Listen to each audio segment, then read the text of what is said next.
விழுப்புரம் மாவட்டத்தில் விவசாயிகள் குறைதீர்ப்பு கூட்டம் நடத்தப்படவில்லை.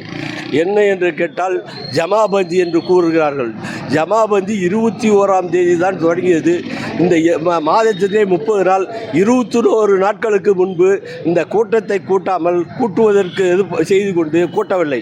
திரும்பவும் இன்றைக்கு ஜமாபந்தி 30ஆம் தேதி 2 மணியோடு முடிந்துவிட்டது. 3 மணிக்கு இந்த கூட்டத்தை கூட்டியிருக்கலாம். விவசாயிகள் குறைதீர்ப்பு கூட்ட வேண்டும் என்றால் 3 மணிக்கு கூட்டியிருக்கலாம்.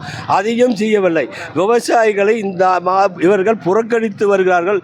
ஏற்கனவே விவசாயிகள் கூட்டம் சரிவர நடத்தப்படவில்லை என்று நாங்கள் பலமுறை புகார் கூறியுள்ளோம். இருந்தாலும் இந்த கூட்டம் நடத்தப்படாததற்கு காரணம் கேட்டோம்.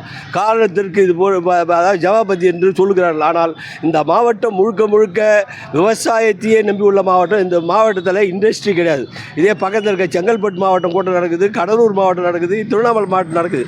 ஆனால் இந்த மாவட்டத்தில் மட்டும் இந்த கூட்டம் நடக்குது. ஏன்னா விவசாயிகளுக்கு டிஎன்சி மூலியமாக கிட்டத்தட்ட 100-200 கோடி ரூபாய்க்கு பணம் வர வேண்டியிருக்குது. அது விவசாயிகள் போட்ட நெல்லுக்கு பணம் வரல. மார்க்கெட் கமிட்டியில் போட்டால் பணம் 10 நாள் ஆகுது, அதையும் வாங்கி தரல. கரும்பு விவசாயிகளுக்கு 56 நாள் ஆகுது. இன்றைய வரை அவர்கள் என்ன ஏதுன்னு கேட்டு விவசாயிக்கு பணம் வாங்கி கொடுக்கல. ஏரிகள் குளங்கள் உடைந்தது பெஞ்சால் போலாலே அந்த ஏரி குளங்களை சீர் செய்ய வேண்டும். இந்த குறைகளை நாங்கள் சொல்வதற்கு எவ்விதமான அனுபவம் தரவில்லை. இன்சூரன்ஸ் கிடைக்கவில்லை. பெஞ்சால் நிவாரண பழைய நிலுவைத் தொகை கிடைக்கவில்லை.